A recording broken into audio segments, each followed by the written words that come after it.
الحمد لله نحمده ونستعينه ونستغفره ونؤمن به ونتوكل عليه ونعوذ بالله من شرور أنفسنا ومن سيئات أعمالنا من يهده الله فلا مضل له ومن يضلله فلا هادي له ونشهد أن لا إله إلا الله وحده لا شريك له ونشهد أن محمدا عبده ورسوله أما بعد فأعوذ بالله من الشيطان الرجيم بسم الله الرحمن الرحيم قل لعبادي الذين آمنوا يقيموا الصلاة وينفقوا مما رزقناهم سرا وعلانية من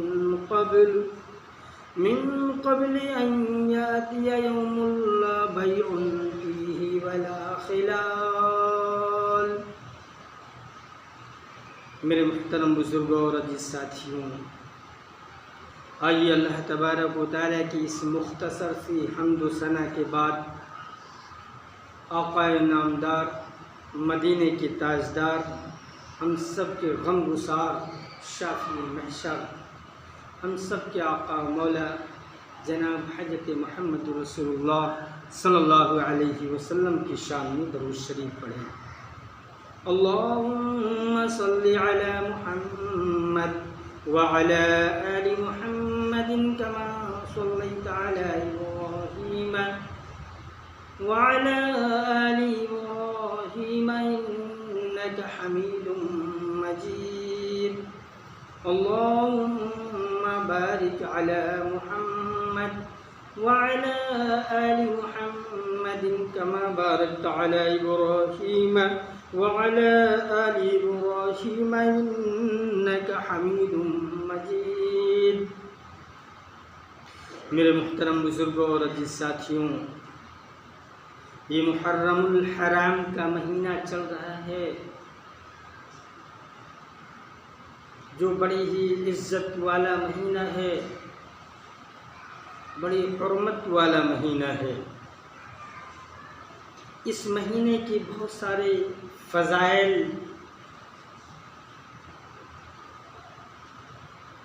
اور اس مہینے کی بہت بڑی ایک عزت ہے۔ میں نے جو ابھی آپ حضرات کے سامنے قرآن کریم کے پڑھنے کا شرف حاصل کیا ہے، اس میں اللہ تبارک و تعالیٰ کا ارشاد عالی ہے، قل لعبادی الذین آمنوا یقیموا الصلاة وینفقوا مما رزقناهم سرا وعلانیة من قبل ان یأتی یوم لا بیع فیہ ولا خلال۔ اللہ تبارک و تعالیٰ کا ارشاد عالی ہے، اے میرے محبوب، اے میرے نبی، اللہ فرماتا ہے اپنے نبی، اپنے محبوب سے اللہ اعلان فرما رہا ہے کہ اعلان فرما دیجئے، کہہ دیجئے میرے ایمان والے بندوں سے، آپ میرے ایمان والے بندوں سے کہہ دیجئے کہ وہ نماز کی پابندی رکھیں، اور جو کچھ ہم نے ان کو دیا ہے ان میں کچھ سے کچھ خفیہ اور اعلانیہ خیرات بھی کریں، کچھ کھلا ہوا، کچھ پوشیدہ، کچھ اللہ کے راستے میں خیرات کریں، خرچ کریں۔ وَيُنْفِقُوا مِمَّا رَزَقْنَاهُمْ سِرًّا وَعَلَانِيَةً مِّن قَبْلُ وَعَلَانِيَةً، جس کچھ میں نے انہیں رزق دیا ہے، سر و علانیہ، پوشیدہ و اعلانیہ خرچ کریں۔ من قبل، کہیں ایسا وقت نہ آ جائے، کہیں ایسا نہ ہو کہ اس سے پہلے جس دن نہ کوئی خرید و فروخت ہوگی، کہیں ایسا وقت آ جائے اس سے پہلے کہ تم نیک اعمال کر لو، اچھے اعمال کر لو، اچھے کام کر لو، کہیں ایسا نہ وقت آ جائے کہ اس دن کوئی خرید و فروخت کام نہ دے گی۔ اگر کوئی شخص چاہے کہ ہم کوئی چیز دے کر کے کچھ خرید لیں، تھوڑی سی نیکی خرید لیں، یا وہاں پر کچھ دے کر کے کچھ اللہ کو راضی کر لیں، منا لیں، تو ایسا بالکل نہیں ہو سکتا ہے۔ اور نہ اس دن کوئی دوستی کام آئے گی، اور نہ اس دن کوئی دوستی کام آئے گی کہ کوئی دوست تمہیں کوئی نیک اعمال دے دے، ایک بھی نیکی دے دے، کچھ بھی کام آنے والی نہیں ہے۔ اس لیے اس دن کے آنے سے پہلے ہمیں اپنے تیاری کر لینا چاہیے۔ بھائی کیا بعید ہے کہ ہم مر کے جائیں اور اللہ تبارک و تعالیٰ کے سامنے ہمیں کھڑا ہونا پڑے، اور وہاں پر میرا نبی، اللہ کے محبوب جناب محمد رسول اللہ صلی اللہ علیہ وسلم بھی سامنے ہوں گے، اور اللہ تعالیٰ مجھ سے پوچھ لے کہ تم کیا لے کر کے آئے ہو۔ اللہ اگر مجھ سے پوچھ لے کہ تم کیا لے کر کے آئے ہو، تو ہم اللہ کو کیا جواب دیں گے؟ بھائی اللہ فرماتے ہیں کہ رزق میں نے دیا، کھانے پینے کی چیز میں نے دی، پانی میں نے دیا، ہوا میں نے دیا، چلنے کے لیے زمین میں نے دی، چھت کے لیے آسمان میں نے دیا، ہر چیز تو میں نے ہی عطا فرمایا۔ یہ جسم میں نے دی، جسم میں طاقت میں نے دیا، چلنے کی صلاحیت میں نے دی، پکڑنے کی قوت میں نے دی، زبان میں قوت گویائی میں نے عطا کی، آنکھ میں روشنی میں نے دی، سمجھنے کے لیے عقل شعور میں نے دیا، ہر چیز تو میں نے دیا۔ اے میرے بندے تو میرے لیے کیا لے کر آیا ہے؟ ہم کیا جواب دیں گے؟ اے میرے بندے تو میرے لیے کیا لے کر آیا ہے؟ کیا یہ یقین ہے کہ اللہ مجھ سے نہیں پوچھے گا؟ بالکل پوچھے گا۔ اللہ کے نبی صلی اللہ تعالیٰ علیہ وسلم معراج پر اللہ سے ملاقات کے لیے گئے۔ اللہ کو مشتاق ہے کہ میرا محبوب میرے پاس آئے، میں دیدار کروں۔ اللہ کے نبی صلی اللہ علیہ وسلم اللہ سے ملاقات کے لیے گئے۔ اللہ اور اس کے حبیب، اس کے محبوب میں کوئی پردہ نہیں، کوئی فاصلہ نہیں، بالکل آمنے سامنے بیٹھے ہوئے ہیں۔ اللہ تبارک و تعالیٰ نے پوچھا، اللہ نے فرمایا اے میرے محبوب میرے لیے کیا لے کر آئے ہو؟ اتنی دور سے آئے ہو تو میرے لیے کیا لے کر آئے ہو؟ اللہ تبارک و تعالیٰ جب اپنے آقا، اپنے محبوب جناب محمد رسول اللہ صلی اللہ تعالیٰ علیہ وسلم سے یہ پوچھ سکتا ہے کہ اے میرے محبوب اتنی دور سے آئے ہو تو میرے لیے کیا لے کر آئے ہو؟ کیا لے کر آئے ہو؟ اللہ کے نبی صلی اللہ علیہ وسلم نے فرمایا کہ اے پروردگار عالم، یہ زمین تیری ہے، آسمان تیرا ہے، جنت کی نعمتوں کا مالک تو ہے، زمین کے خزانوں کا مالک تو ہے، میری جسم و جان کا مالک تو ہے۔ اے پروردگار عالم، تجھے کس چیز کی ضرورت ہے؟ میں تیرے لیے کیا لے کر آؤں؟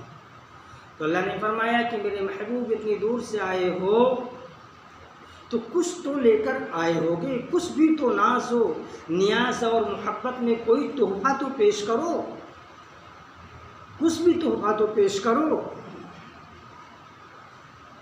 تو اللہ کے حبیب صلی اللہ علیہ وسلم نے فرمایا اے میرے رب، اے میرے مالک، اے پروردگار عالم، میں تیرے لیے 3 تحفے لے کر آیا ہوں۔ التحیات للہ والصلوات والطیبات، التحیات للہ والصلوات والطیبات۔ اے پروردگار عالم، التحیات للہ والصلوات، میری یہ جبی جو جھکی ہے تو تیرے لیے، یعنی بدنی عبادت جو کچھ بھی میں نے کیا ہے وہ صرف تیرے لیے کیا ہے۔ اس لیے میں یہ تحفہ تیرے لیے لے کر آیا ہوں، اور زبان سے جو کچھ بھی الفاظ نکلے ہیں صرف تجھے راضی کرنے کے لیے، تو زبان والی عبادت بھی تیرے لیے لے کر آیا ہوں۔ والصلوات والطیبات، اور جو میرا مال خرچ ہوا ہے تو اے میرے پروردگار عالم وہ بھی تیرے لیے، میں یہ 3 عبادت تیرے لیے لے کر آیا ہوں، التحیات للہ والصلوات والطیبات۔ تو اللہ تبارک و تعالیٰ نے فرمایا السلام علیک ایھا النبی، اگر 3 تحفے آپ نے دیے ہیں تو 3 تحفے میں بھی پیش کر رہا ہوں۔ السلام علیک ایھا النبی، اے نبی آپ پر سلامتی ہو، ورحمۃ اللہ، اور میری تمام رحمتیں ہیں وہ برکاتہ۔ تو کہنے کا مقصد میرے دوستو یہ ہے کہ جب اللہ تبارک و تعالیٰ نے میرے آقا جناب محمد رسول اللہ صلی اللہ علیہ وسلم سے کچھ مانگ سکتا ہے کہ میرے لیے کیا لے کر آئے ہو، اتنی دور سے آئے ہو، تو کیا مجھے بے خبر ہونا چاہیے کہ میں جب یہاں سے جاؤں گا تو کیا اللہ مجھ سے نہیں پوچھے گا کہ کیا لے کر کے آئے ہو؟ تو میں اللہ کو کیا جواب دوں گا کہ میں کیا لے کر کے آیا ہوں؟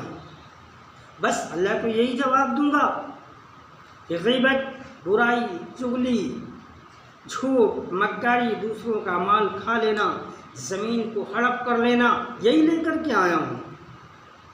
میرے محترم بزرگوں اور عزیز ساتھیوں، اسی لیے اللہ تبارک و تعالیٰ نے قرآن کے اندر فرمایا وَيُنْفِقُ مِمَّا رَزَقْنَاهُمْ سِرًّا وَعَلَانِيَةً، کہ میں نے جو کچھ رزق تم کو دیا ہے رَزَقْنَاهُمْ سِرًّا وَعَلَانِيَةً، کہ اس کو اللہ کے لیے اعلانیہ اور خفیہ جیسے بھی ہو سکے کچھ خیرات کر دو، کچھ خرچ کر لو، من قبل، کہیں ایسا وقت نہ آ جائے، من قبل، کہیں ایسا وقت نہ آ جائے، ایسا ٹائم نہ آ جائے اس سے پہلے، ان یأتی یوم لا بیع فیہ ولا خلال، کہ نہ تمہاری خرید کام دے گی نہ تمہارا فروخت کام دے گا، کچھ کام نہیں دینے والا ہے۔ اور اگر تم چاہو کہ کوئی چیز ہم خرچ کر کے اللہ سے لے لیں یا ایک نیکی کسی سے حاصل کر لیں تو کوئی ایک نیکی بھی دینے والا نہیں ملے گا، کوئی ایک نیکی بھی دینے والا نہیں ملے گا۔ حالانکہ انسان وہاں بھی کوشش کرے گا اور وہ کہے گا کہ اے پروردگار عالم، جو کچھ دنیا میں ہے اور جو کچھ میرے پاس ہے، میری اولاد، میری بیوی، بچے اور جو مال و دولت ہے دنیا میں جو کچھ بھی ہے، اے اللہ یہ سب کا سب تو لے لے اور مجھے ایک مرتبہ صرف تھوڑی سی مہلت دے دے کہ دوبارہ دنیا میں چلا جاؤں، ایک لمحہ، ایک پل بھر کے لیے تیری نافرمانی نہیں کروں گا، تیری نافرمانی نہیں کروں گا۔ لیکن اس وقت کوئی چھٹکارا ملنے والا نہیں ہے۔ اس لیے میرے دوستو، جو یہ زندگی تھوڑی سی بچی ہے اس کو ہم غنیمت سمجھیں اور اس کو صحیح طریقے سے گزارنے کی کوشش کریں۔ کہیں ایسا نہ ہو کہ مال کے تاخیر آ جانے پر، کہ مال رزق تاخیر سے آئے تو ہم غلط طریقے سے، غلط راستے سے کمانا شروع کر دیں۔ اس لیے جو رزق مقدر کا رزق ہے وہ آ کر ہی رہے گا، وہ کہیں جانے والا نہیں ہے۔ ہاں، ہاتھ پیر مارنا الگ چیز ہے، دوڑ بھاگ کرنا الگ چیز ہے، تجارت کرنا الگ چیز ہے، کھیتی باڑی کرنا الگ چیز ہے، دکان پہ بیٹھنا الگ چیز ہے، لیکن اس کے ساتھ ساتھ ہمیں شریعت محمد صلی اللہ علیہ وسلم کے اوپر بھی عمل کرنا ہے، اس کو پامال نہیں کرنا ہے۔ اللہ تعالی ہم سب کو کہنے سننے سے زیادہ عمل کی توفیق عطا فرمائے۔ آمین۔ وآخر دعوانا الحمد للہ رب العالمین۔